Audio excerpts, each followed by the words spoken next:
할렐루야. 할렐루야. 주님은 우리의 통치자, 우리의 지도자, 우리의 임금님. 주님이 우리를 구원하시리라. 할렐루야. 주님께서 여러분과 함께 또한 사제의 영과 함께 마테오가 전한 거룩한 복음입니다. 주님 영광 받으소서. 그때 예수님께서는 모든 고을과 마을을 두루 다니시면서 회당에서 가르치시고 하늘나라의 복음을 선포하시며 병자와 허약한 이들을 모두 고쳐주셨다. 그분은 군중을 보시고 가엾은 마음이 드셨다. 그들이 목자 없는 양들처럼 시달리며 기가 꺾여 있었기 때문이다. 그래서 제자들에게 말씀하셨다. 수확할 것은 많은데 일꾼은 적다. 그러니 수확할 밭의 주인님께 일꾼들을 보내주십사고 청하여라. 예수님께서 12제자를 가까이 부르시고 그들에게 더러운 영들에 대한 권한을 주시어 그것들을 쫓아내고 병자와 허약한 이들을 모두 고쳐주게 하셨다. 예수님께서 이 제자들을 보내시며 이렇게 분부하셨다. 이스라엘 집안의 길 잃은 양들에게 가라. 가서 하늘나라가 가까이 왔다 하고 선포하여라. 앓는 이들을 고쳐주고 죽은 이들을 일으켜 주어라. 나병 환자들을 깨끗하게 해주고 마귀들을 쫓아내어라. 너희가 거저받았으니 거저 주어라. 주님의 말씀입니다. 그리스도님 찬미합니다. 참 예수님, 참 예수님. 이 옹달샘 같은 곳을 찾아오셔서 감사드립니다. 근데 이제 또 새로 오신 분들이 있다 보니까 혹시 그 형제님 말고 자매님은요 세례받은 지 오래 안 되셨나 봐요? 자매님은요, 이번 성탄절에 세례 받을 예정이죠. 딱 그렇게 보여요. 네, 이게 하는 모든 게 초심자의 느낌이 되게 열심히실 텐데 아마 미리 축하드리고 잘 세례 받으셨으면 좋겠고, 제가 그래서 오늘 굉장히 이 미사 안에서 마음 안에서 그게 있는 거예요. 야, 이걸 이거 선에 맞춰서 얘기를 말씀을 선포해야 할까? 마음이 이게 확 오더라고요. 딱 자세히 보니까 벌써 느낌이 오더라고요. 그래서 굉장히, 정말 이거는 정말 신경 써서 잘해야겠다. 어쨌든 귀한 영혼을 한 분을 보내준 거니까 저희에게 그런 생각도 좀 들었습니다. 근데 사실 좀 오늘 하나 같이 나눌 게 있어요. 전 오늘 이 자리에 서지 못할 뻔했어요. 진짜로 엊그제만 해도 이게 별 희한한 일인데 이게 이가 부러졌는데 이렇게 가로로 크랙이 난 거예요. 근데 보철을 씌운 이라서 크랙이 나면서 이 금이 크라운 씌운 게 탁 벗겨진 거예요. 이렇게. 그러니까 안에서 이게 다 아주 날카로운 가시철이 돼가지고 말도 못하고 먹지도 못했어요. 근데 제가 오늘 이 미사가 있지, 또 좀 이따 또 성촌동 성당 가서 또 대림특강 해야 돼요.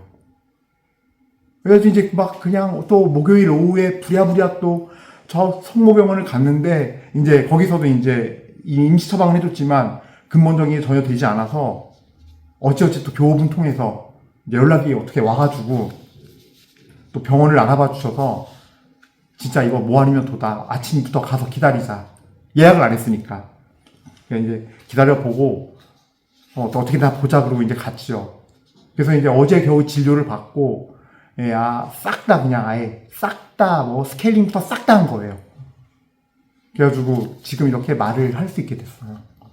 아직도 그냥 미음만 해요. 죽만 먹어요. 다른 거 못 먹고. 계속 이도 너무 시리고 아프고 그래서. 근데 말은 할 수 있어요. 그래가지고 제가 그걸 다시 한번 느꼈어요. 이게 주님께서 허락하지 않으면 이 자리가 있을 수가 없겠구나. 진짜 어제 만약에 이도저도 금요일 날 못했으면 정말로 창피하지만 송천동 성당에도 전화를 해야 되고 다시 단체 문자 여기 다 보내야 되는 상황이었어요. 그래가지고 이게 진짜 맨날 항상 이 자리 이렇게 주셔서 감사합니다. 주님 찬미드립니다. 있지. 한번 피부로 확 와닿는 체험이었어요. 저도 어제 아침에 진짜 7시에 일어나서 말을 해보는데 말이 안 나오는 거예요. 야, 이 큰일 났다, 이거. 그래도 어쨌든 어제 불과 24시간 전만 해도 저는 그런 상황이었어요. 그래서 정말 다시금 이 자리를 허락해 주신 주님께 진짜 감사드리고 주님께 찬미드립니다. 자, 오늘 복음 말씀을 보도록 하죠. 오늘 복음은 마테오 복음인데 예수님께서 제자들을 보내거든요. 근데 이 제자들 보내실 때 예수님의 마음이 있었어요. 그 마음이 앞에 9장 36절 37절에 소개가 돼요. 그분은 군중을 보시고 가엾은 마음이 드셨어요.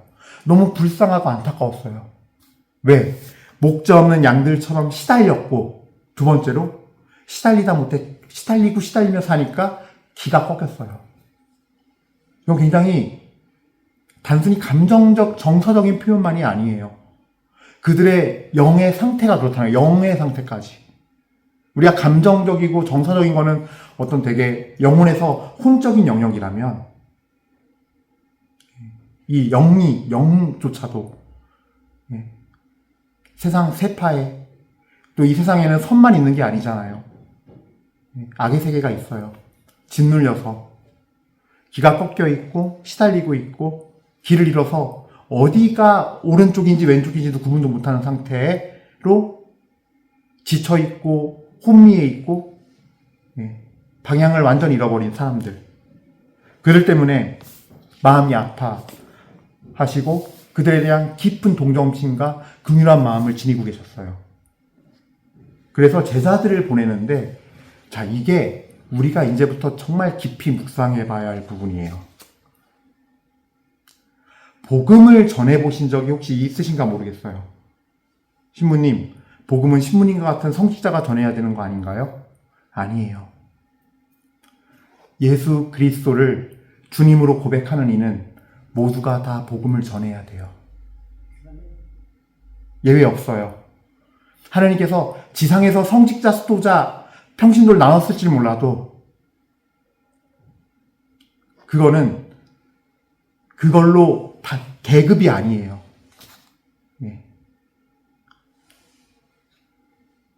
그걸 하나님께서 허락하셔서 주셨지. 그 직무를 통해서만 뭘 하라는 것이 아니라는 거예요, 제 얘기는.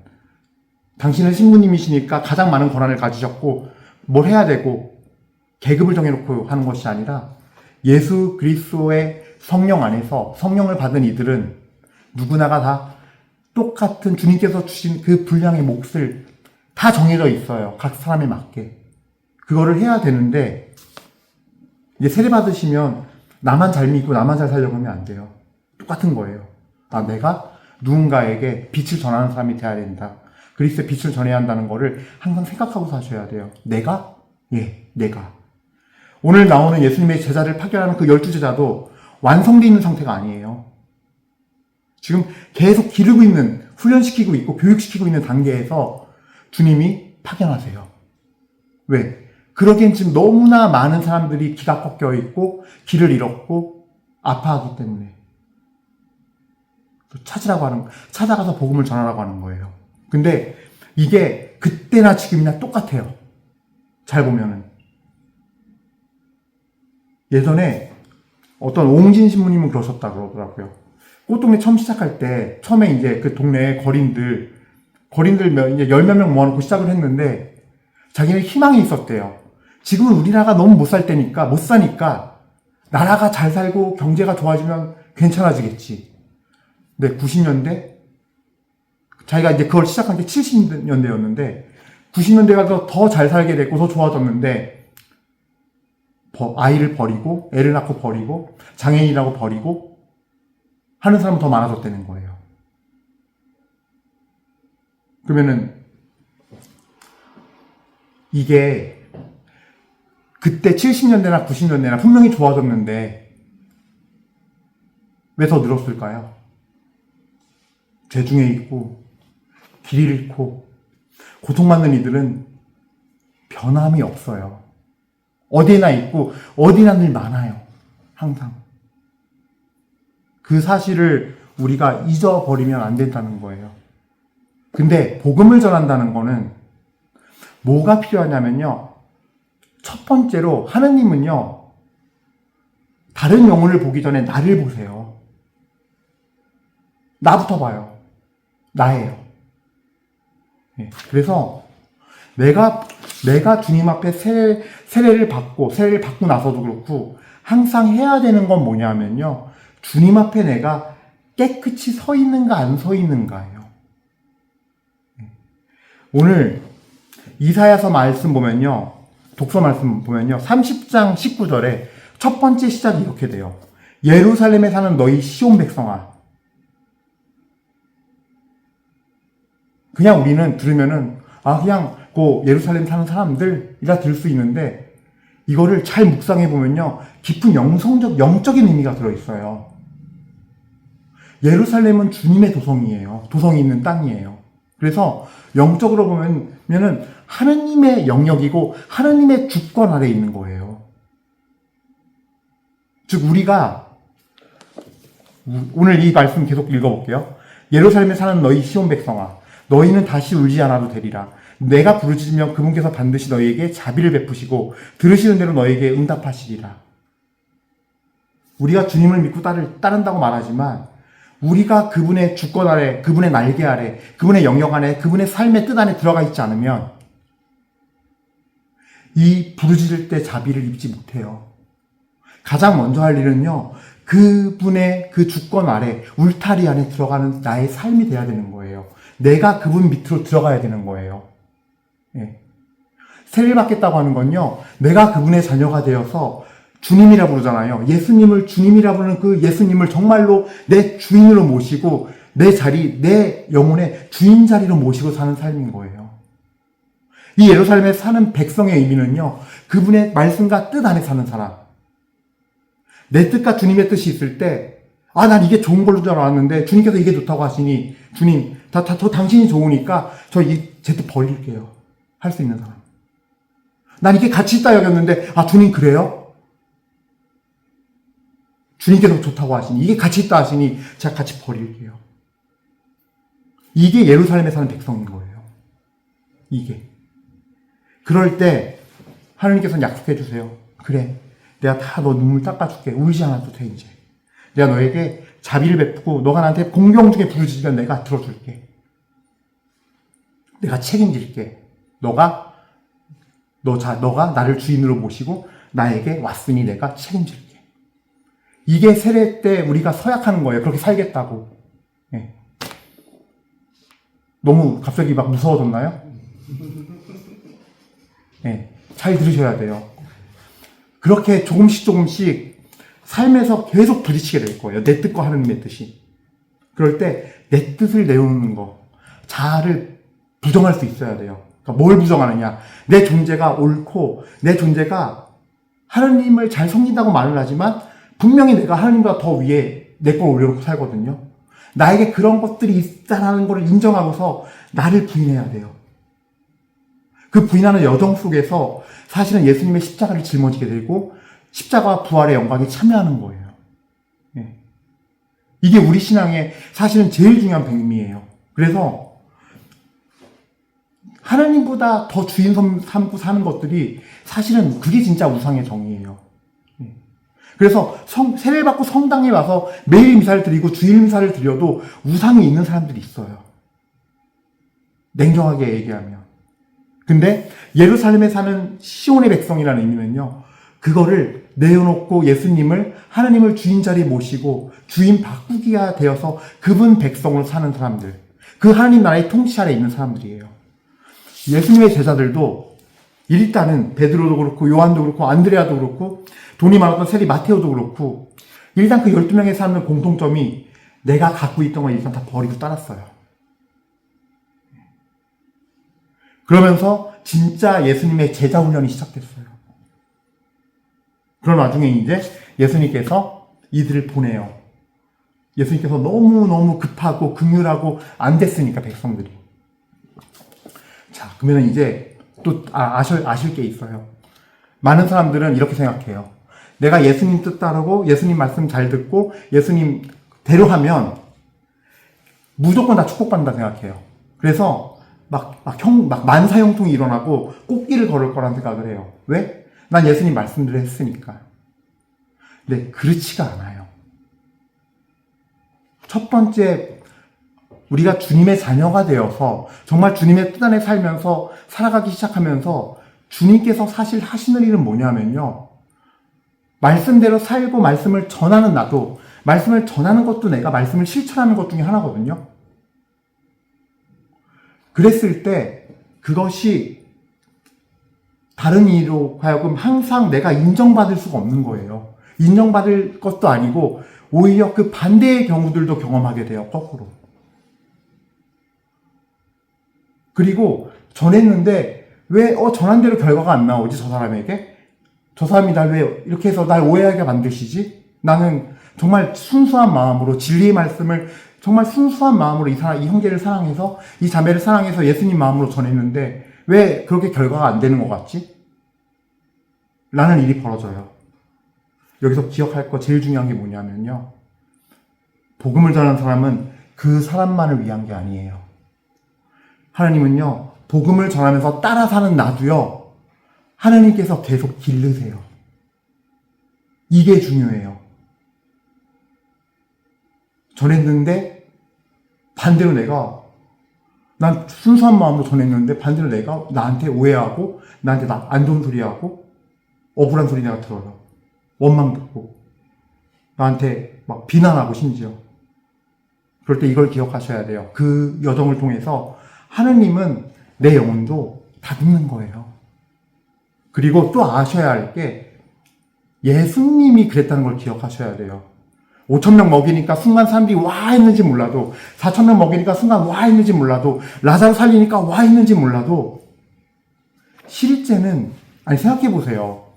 5,000명 먹이지 4,000명 먹이지 장님 고치지 중풍병자 고치지 귀머거리 귀 들리게 하지 장님 눈 뜨게 하지 그랬는데 정말 이 가장 힘이 센 지도자 세력부터 해가지고 주합을 해서 3년 만에 사람을 죽인다는 게 말이 돼요? 잘 생각해보면요. 이게 엄청난 일이에요. 그러니까 얼마나 미움이 컸는지가 드러나는 거예요. 그러니까 예수님은 환영받던 분이 아니에요, 사실은요. 잘 생각해보면. 정말로 죽여버려야겠다는 마음을 먹이고 반드시 죽여낸 거예요. 사두가이파, 바리사 이런 지도자급이 민심을 다 선동해가지고 마지막에 힘을 모아서 3년 만에 기회가 오자 민심까지 다 뒤흔들어서 빌라도에게 딱 갖다 바쳤어요. 고발해서. 그러니까 이게 참 우리가 성경을 한 면만 보면 안 돼요. 예수님은 사실 그렇게 선하시고 이로운 분이었는데 그런 분을 정말 3년 만에, 단 3년 만에. 그러니까 우리 예수님도 이렇게 비방당하시고 모욕당하시고 억울함을 겪으시고 나의 주님이 그런 분이시구나. 그럼에도 불구하고 하나님께서 주신 진리의 말씀대로 사시고 꺾이지 않으시고 주님께 순종하시고 세상에 꺾이지 않으시고 주님께는 온전히 순종하셔서 십자가의 제물로 우리 죄를 속량하셨구나. 구원하셨구나. 이 신비를 알면서 그런 분을 우리가 주인으로 모시고 있고 주님으로 모시고 따라가는 거구나. 내가 설령 미움받더라도 안 좋은 소리 듣더라도 어렵더라도 이 길을 걸어가면서 마땅히 전해야 할 만은 전하고 실천해야 할 것들은 실천을 하고 내가 비록 손해보더라도 손해를 본 게 아니라 목숨까지 잃으신 예수님까지 생각해야 한다는 거죠. 주님 자녀가 된다는 거는 그런 것까지 다 포함하는 거예요. 그걸 알고 가셔야 돼요. 사실은 이런 부분들을 그냥 정신없이 그 예비자 교리서에 맞춰서 가르치느라 제대로 들을 기회가 없을 거예요.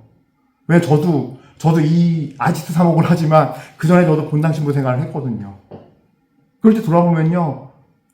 그냥 교리서 진도 맞추기 바쁘지. 정말 들어가야 할 내용들. 정말 세례받기 전에 정말 내가 어떤 분을 주님으로 모시고 주님이라 고백하는가에 대해서는 사실 마음속 깊이 생각할 겨를도 없어요. 되게 바쁘죠. 그죠? 데모는 정했어요. 데모님 정했어요? 네. 데모님 정하셨고, 그럼 또 이제 여러 가지 또 준비해야 되잖아요. 그죠? 네. 이렇게 돼요. 우리는 세례받는 게 행사 치하는 거 아니에요. 당신이 다시 태어나는 거예요. 거듭나야 되는 날이에요. 물과 성령으로 거듭나셔야 돼요. 바로 그 날이에요. 대모님이 늦게 오는 건 중요하지 않아요. 그날 설령 갑자기 대모님이 야 큰일 났어 막 차가 밀려 해가지고 늦어서 미사는 시작되고 이제 세야 하는데 거기에 마음도 못 모으고 지금 내가 뭘 서약하고 있는 거가 주님 앞에서 이것도 잊어버린 채 있다면 대모님 안 와도 돼요. 왜냐면요 당신의 주보성인이 뒤에 서 있을 거고 천사가 뒤에 서줄 거예요. 정말 중요한 거는 지금 제가 지금까지 전한 이 내용이에요. 그래서 복음을 전하는 사람으로서 살아가려면은 우리가 뭐 세례받은 지 몇 년 됐다 이런 문제보다도 더 근본적인 문제는 내 마음이 내 정말 자아와 내 자신을 주님께 온전히 내어드리고 그리고 내가 그 세례받기 전에 살아가면서 받은 상처라던가 혹은 내가 용서하지 못하고 있는 사람이라던가 아니면 주님 앞에 정말 내가 이제 교리 듣고 나니 죄가 뭔지 십계명이고 다 배우고 나니까 지었던 잘못된 것들 걱정 마세요. 다 있어요. 다 있고 세례 받아도 또 죄져요. 비참하게도. 그게 인간이에요. 그러니까 그런 것들을 주님 앞에 완전히 화해하세요. 주님 앞에 완전 내어놓으시고 주님과 화해하세요. 일단은 우리가 깨끗해지고 회개가 되어져야 내 자신을 주님께 내어드릴 수 있게 돼요. 세상에서 눈에 보이지 않는 세계까지 다 포함해서 세상에서 주님께 나를 내어놓지 않고 싸우는 존재가 있어요. 그 존재의 대장을 우리는 사탄이라 불러요. 사실 그 뒤에 가장 강력한 실체는 배우는 사탄이에요. 절대로 나를 주님께 못 내어드리게 하고 절대로 그분을 내 입술로는 주님으로 말을 하게 하지만 실제 속마음으로는 절대로 내 거 하나도 다 주님 앞에 못 내놓게 해요. 불행하게도 세례받고 그렇게 신앙생활하는 사람들이 부귀지수예요. 그래서 세례를 준비할 때 해야 돼요, 사실은. 막 떠오르는 게 좀 많으신가요? 주님, 저는 우리 집 해피는 못 내놓겠는데요. 우리 집 강아지 제가 얘 너무 사랑해서 뭐 이럴 수도 있어요. 근데 한 가지는 제가 약속할게요. 그렇게 내어드리면 주님은 확실하게 당신께서 책임져 주세요. 죽을 것 같아도 절대 죽지 않아요. 죽음의 골짜기를 그냥 건너갈 뿐이에요. 자, 어쨌든 우리가 태어나고 복음을 전하는 사람들은 사실 그렇게 부족하기 짝이 없고 여전히 현세에서 그런 치열한 자아의 싸움을 해요. 하지만 내어드리는 연습하는 거예요. 근데 그거는 내가 복음을 나누면서도 할 수 있어요. 그리고 복음을 직접 나누게 될 때 더 잘하게 돼요. 내용이 좀 길어지긴 하는데 오늘 좀 가죠, 더 그냥 길게. 갑자기 이게 대상자가 바뀌어버리니까 조금은 좀 그렇게 갈 수밖에 없는 것 같아요. 그리고 우리가 또 두 번째 알아야 할 건요. 예수님, 하느님 자체만을 보세요. 아주 중요한 거예요. 오늘 예수님께서 12제자 가까이 불러 모으시고 그들에게 더러운 영들에 대한 권한을 주시고 쫓아내고 병자와 허약한 이를 고쳐줄 수 있는 권한을 다 주시거든요. 그래서 많은 사람들이 어떻게 생각하냐면요. 뭔가 특별한 능력을 받는 자들이 하는 것이라고 여겨요. 그게 틀린 말은 아니에요. 맞는 말씀이에요. 근데 정말 중요한 건요. 우리는 지금 컴퓨터 게임을 하는 게 아니에요. 쉽게 얘기해서. 컴퓨터 게임 하면은 막 이렇게 아이템 사야 되고, 뭐 이렇게 막 어떤 레벨 통과해야 막 이게 뿅 뭐 하면서 뭐 능력이 생기잖아요. 근데 그런 게 내가 뭘 해서 하는 게 아니에요. 내가 뭘 했으니까 주님이 주시고 하는 것들이 아니에요. 물론, 우리는 교회 안에서, 성경 안에서도 이런 은사, 저런 은사, 종류 은사 얘기해요. 말씀 중에 그 말씀이 있어요. 그래서 그 은사들이 있는 게 맞아요. 뭐 말씀의 은사, 치유의 은사, 뭐 마귀를 쫓는 구마의 은사, 기적을 행하는 기적의 은사 등등등. 근데 가장 중요한 건 뭐냐면요. 그 은사들을 사랑하는 마음은 필요하나 정말 중요한 거는 그걸 주시는 분이에요. 그분 자체예요. 많은 이들이 그래서 복음을 전한다, 하나님을 따른다 얘기하면서 자꾸 뭘 달라 그래요. 그리고 그 능력을 사랑하려고 그러고 하다못해 이것도 우상이 될 수 있어요. 예수님의 그 사랑, 예수님의 그 자비하신 마음. 그거 누구 거예요? 예수님 거잖아요. 프란시스코 성인은요, 성경에조차 없는 기적도 많이 해요. 대표적으로 동물이랑 대화를 해요. 프란시스코 성인을 제2의 그리스도라고까지 부르거든요. 많은 역사에서 많은 사람들이. 부자 청년은 예수님께서 너 가진 거 다 버리고 나 따르라 그랬을 때 못 버리고 못 따랐는데 프란시스코 성인은 버리고 따랐거든요. 아버지한테 미친놈이라는 소리 들으면서까지. 쫓겨났어요, 집에서. 그리고 겉옷 하나만 입고 맨발로 설교하고 다니기 시작했어요. 사람들이 막 와 했을까요? 아니요. 어디서 저런 이상한 거렁뱅이가 사기꾼이어가지고 막 돌 던지고 막 애들이 막 옷 찢어서 발가슴이가 되고 처음에 그랬어요. 프란시스코 성인도. 그러면서 시작한 거예요. 네. 근데 뭐예요? 예수님 자체만 사랑했어요. 그렇게 5년, 10년, 20년 사니까 나중에는 동물들이랑도 대화를 해요. 은사를 받은 거예요? 받은 거겠죠. 받은 거 맞죠. 하지만 프란시스코 성인은 그 은사를 달라고 청한 적이 없어요. 그저 하느님을 사랑했어요. 그저 예수님만 사랑했어요. 예. 제자들에게 그 능력을 주셨지만 제자인 우리도 그 능력을 하나님께서 주시겠지만 먼저 알아야 할 거는 하나님 자체를 사랑해야 한다는 거. 그리고 이게 사실은 복음의 본질이기도 해요. 복음을 전하는 건요. 뭐 예를 들어서 뭐 우리 청년에 가입하실래요? 전례단 하실래요? 레지오 하실래요? 교회 단체를 하는 것만으로는 설명이 너무 부족한 설명이에요. 그거는 뭐 이제 시작이 될 수는 있어요. 신앙을 정말 제대로 시작하기 위해서 한 출발점이 될 수는 있고 봉사활동이 어떤 한 부분이 될 수는 있는데 진짜 본질은 뭐냐면요. 복음이 전해진다는 본질은 예수님이 그 사람 안에 들어가는 거예요. 예수님께서 그 사람 안에 영혼 안에 들어가면요.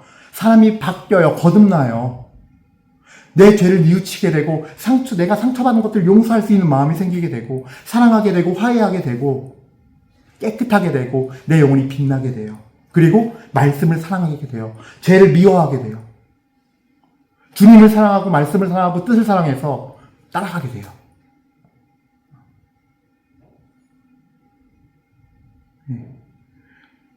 이게 그래서 본질이에요. 여기서 뭐 더러운 영들을 쫓아내고 죄의 근원이 되는 사탄의 무리들이죠.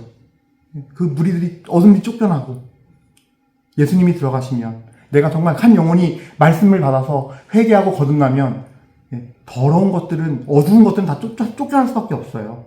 주님 말씀이 생명의 물이며 거룩한 생명의 빛이기 때문에 빛이 들어오면 어둠은 다 그냥 끝나요. 어둠은 빛을 이길 수가 없으니까요. 허약한 이를 고쳐주겠다? 마찬가지예요. 이게 복음의 본질이에요. 육적인 병만 얘기하는 게 아니에요. 허약한 이들이 여기서. 영이 허약한 이들이 정말 죽으려고 그러고 우울에 빠져있고 무기력하고 이런 영혼들에게 생명력을 부어주시는 것이 바로 예수 그리스도예요. 그러니까 복음의 본질은 바로 이런 걸 사는 거예요. 우리가 그들을 교회로 오라고 초대했을 때, 성당으로 오라고 초대했을 때 그런 것들이 전해질 수 있는 우리가 돼야 돼요. 그 빛을 나눌 수 있는 우리가 돼야 되고 그런 공동체가 돼야 되는 것이 바로 세례받고 예수님을 믿는 예수 그리스도를 따른다라는 의미예요.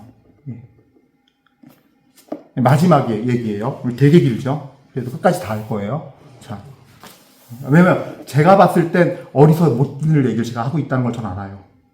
어떤 신부님도 교리 시간에 이런 얘기 안 해줄 거예요. 성경 놓고. 이스라엘 집안에 길 잃은 양들에게 가라. 여기도 이스라엘 집안이 나와요. 아까 이사야서 오늘 1독서 예루살렘에 사는 너희 시온의 백성과 같은 의미예요.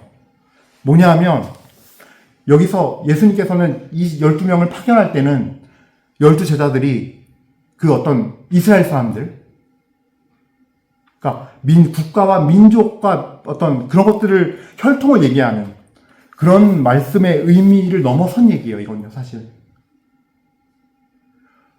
하느님께서 원하시는 선택한 이에게 복음을 전하라는 거예요. 복음을 모두에게 전해야지 왜 그거를 어떻게 안다고 전해요? 선택한 사람이 누군지 어떻게 알아요? 알 수 있는 방법이 명확한 게 있어요. 첫 번째로는요. 나의 이익과 유익과 아무 관계가 없어요. 내가 그 사람에게 복음을 전한다고 해서 나에게 떨어지는 뭐 돈이 떨어지거나 명성이 떨어지거나 인기가 생기는 게 아니에요. 더 중요한 두 번째는요. 하느님이 복음을 전하는 그 이스라엘의 기르는 양은요. 집안에 기르는 양은요. 어떤 사람이냐. 내가 복음을 전할 때 반드시 대가지불을 해야 되는 사람이에요. 확실한 사람이에요. 이 사람은 그러니까 내가 나 지금 바빠 죽겠는데 내가 지금 이거 할 때가 아닌데 예수님 왜 자꾸 저한테 저 사람이 눈에 들어오게 합니까? 왜 그러세요? 전 지금 이거 해야 돼요. 지금 예수님. 그 사람이 전해야 되는 사람이에요. 저 사람 평판 안 좋고 너무 힘든데 왜 저한테 자꾸 부담을 주시죠? 모든 아파트 가는데 모든 사람들이 다 싫어하는 냄새나는 관리 아저씨예요. 커피 한 잔 사드려. 저 더운 날 불쌍하지 않니? 아이스 아메리카노 하나 사다가 따뜻하게 웃으면서 예수님 마음 전합니다. 예수님 축복 많이 받으세요. 전해줘. 복음 전하라고 해서 앉혀놓고 지금 제가 막 몇 분씩 강론하듯이 이렇게 하는 것도 아니에요. 예수님은요 별거 아니지만 딱 주세요. 하필 왜 저 아저씨야? 그럴 수 있어요. 하지만 예수님이 그렇게 할 때 그거는 100%일 확률 100%예요. 그거는. 그런 사람들이 이스라엘에 기르는 양들이에요. 사실은. 우린 되게 대단하게 생각하는데 이 말씀을 영적으로 봤을 때는 하느님의 사람들이 있어요. 그리고 이 이스라엘 집안에 기르는 양이 아닌 다른 양들 어떻게 구분하느냐? 명확한 기준이 또 하나 있어요. 뭐냐? 저 사람을 보니까 자기가 하는 악을 너무 사랑해요. 바뀌려는 마음도 없고 변하려는 의지도 없고 그거 건들면은 화내고 막 짜증내요. 몇 번을 얘기해도. 성향이 죄를 따라가고 그냥 저 사람 저렇게 되면 안 되는 거 알겠는데도 그냥 그렇게 살아요. 그런 사람은 전할 수가 없어요. 하느님도 자유의지는 안 뺏어가요. 그래서 여러분들이 이스라엘 집안에 기르는 양 정말 전해야 할 일들은 보잘것없고 아무것도 아니에요. 내가 그래서 아무런 유익을 취할 게 없어요. 그런데 내가 시간과 노력과 에너지가 있으면서 심지어 돈까지 쓰면서 어떨 때는 내가 대가지불 해야 돼요. 그러니까 그렇게 내가 섬기고 돌봐야 되니까 이스라엘 집이 기르는 양이니 여러분들 돌보시면 됩니다. 이게 그리스도인의 삶이고 이게 그리스도인이 복음을 받아들이고 복음을 전하는 모습이에요. 세례 얼마 안 남았는데 다행히도 유튜브에 영상이 올라가니까 세례 받기 전에 한 번 더 보세요. 저 사람이 무슨 소리 하는 건가 보면은 조금 정리가 될 겁니다. 어쨌든 간에 오늘 진짜 제가 한 사람 위한 공부를 한 거예요. 근데 저 알아요. 저도 깨닫고 회개하기 전에 이런 생각하지도 않았고 살지도 않았고 말씀 이렇게 전하지도 않았거든요. 축한다 그러고 그냥 내가 하고 싶은 얘기했지 여기서. 그래서 오늘 주님의 은혜 충만히 받아가시고 정말로 자기 버림, 주님 모시기 그게 자녀되는 거예요. 그리고 빨리 쭉 계속 자기 예수님 앞에서 묵상 계속 하세요. 내가 지은 죄들 다 똑같아요. 사람 다 똑같아요. 누구 미워하고 싫어하고 훔쳤고 거짓말했고 잘난 척했고 무시했고 다 그래요. 저도 그렇게 살았어요. 다 똑같으니까 부끄러워하지 마시고 다 토해내세요. 주님 앞에. 저 그랬어요. 용서해 주세요. 그리고 어떤 상처 때문에 아프고 미웠고 무시당한 적이 있고 조롱받은 적이 있고 부모로부터 당해가지고 마음 크게 상하고 다 똑같아요. 저도 그랬어요. 그런 것들도 다 아프다고 내놓으세요. 그러면서 주님의 깨끗한 마음 받으세요. 말씀 안에서 주님 안에서 받으시면서 주임 바꾸게 꼭 하세요. 그게 제일 중요해요. 그래서 세례 받을 때 정말 거듭나십시오. 예수님의 성탄인 이유는 당신이 주님의 자녀로 태어나기 때문이에요. 사실은 그러려고 세상에 오신 거니까요. 그래서 오늘 주님의 은혜 충만히 받고 또 돌아가시길 바라겠습니다. 오늘 모두 우리에게 복음을 전하는 이의 은혜가 충만히 임하기를 빕니다. 아멘. 잠시 묵상하시겠습니다.